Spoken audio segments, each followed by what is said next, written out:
Moment yache de la matinée, prendre une gorgée de son café qu'on croyait bien chaud, seulement pour découvrir qu'il est bien froid. Alors hier, j'ai passé la journée avec 8 de mes élèves à une conférence sur l'engagement étudiant. Et les élèves participaient à une variété d'activités comme d'habitude, tandis que les conseillers, profs et éducateurs s'installaient au fond de la classe pour poireauter sur leur ordinateur ou jaser avec les autres éducateurs qui étaient dans la pièce. Et une des personnes avec qui j'ai eu une discussion était un des organisateurs de la journée.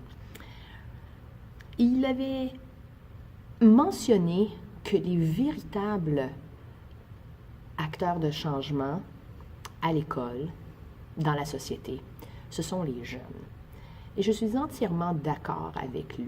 Il ne faut pas croire que je trouvais ses idées ridicules. Au contraire, j'appuie ses idées. Là où je suis en désaccord, c'est le fait que malheureusement, tant et aussi longtemps qu'on pense encore en forme d'hiérarchie, on n'écoutera jamais les élèves. Et je m'explique. Depuis quelque temps, on encourage nos élèves à être autonomes, indépendants, critiques, lucides, expressifs, structurés dans leurs pensées et à partager leurs idées et leurs opinions sur ce qui se passe dans le monde, les injustices qui déferlent devant leurs yeux. On leur demande de défendre leur point de vue et ça de façon ordonnée et structurée. Or, on n'est pas toujours prêt en tant qu'adulte d'écouter et de voir que oui, en effet, ils ont raison. Admettre en tant qu'adulte que nous avons tort, c'est pas facile. Donc, très souvent, ces jeunes-là rencontrent des obstacles lorsqu'ils veulent voir un changement quelconque dans leur société, dans leur milieu, dans leur environnement, parce qu'on va souvent leur dire « Oh, t'es encore jeune, là. Attends un peu, là, mon petit, là. Attends un peu, là, puis tu vas voir, là. Tu vas comprendre ce qu'est la vie. » Bon. Et un des plus gros problèmes, c'est que on voit encore comme la structure pyramidale, là, avec les petits paysans là, en bas, là, bon. puis le roi en haut. Okay? Et on voit encore le leadership, la gestion d'une école, d'un système scolaire, dans ce sens-là. On voit encore la structure pyramidale, tandis qu'on devrait l'avoir plus comme un cercle. Okay, je ne suis pas bonne en géométrie. Bon.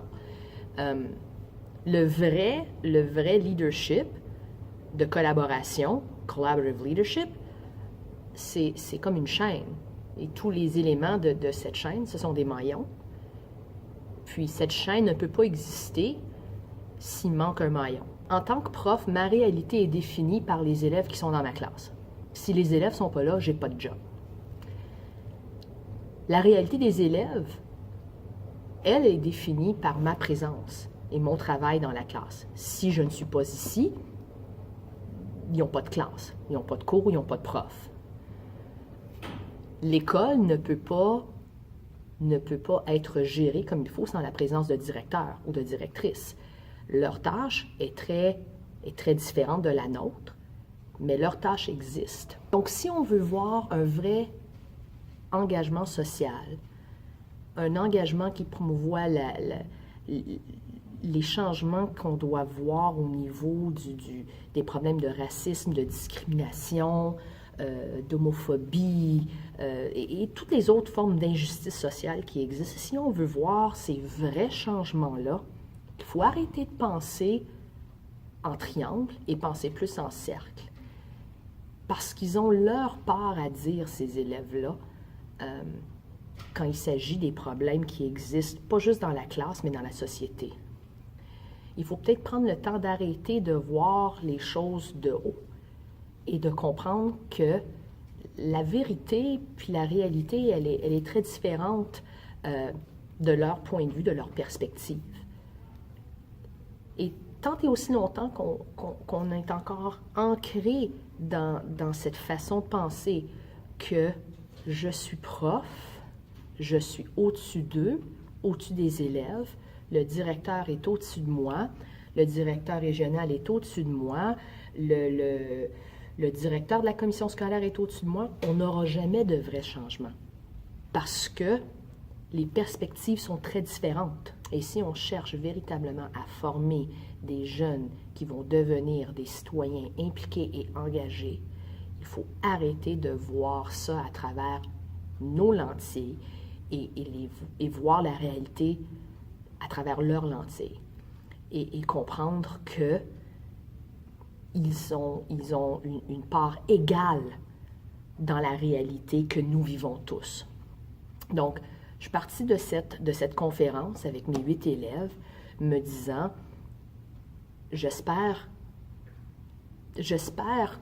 que le reste de mon école, j'espère que le reste de ma commission scolaire va éventuellement comprendre que l'engagement étudiant, c'est pas juste des belles images, des beaux mots, un beau poster accroché dans une salle de classe. Il faut que ça vienne de tout le monde. L'engagement se fait quand on reconnaît que l'autre a un rôle à jouer dans le changement. C'est pour le bien-être de tous. Je pense pas que je pourrais survivre tout simplement en disant à mes élèves, je suis votre boss, puis c'est moi qui va mener le bateau à bon port. Parce que mon bateau, là, il n'est pas vide. Il est rempli de passagers. Il faut que je l'amène à bon port. Sur ce, bonne journée Internet.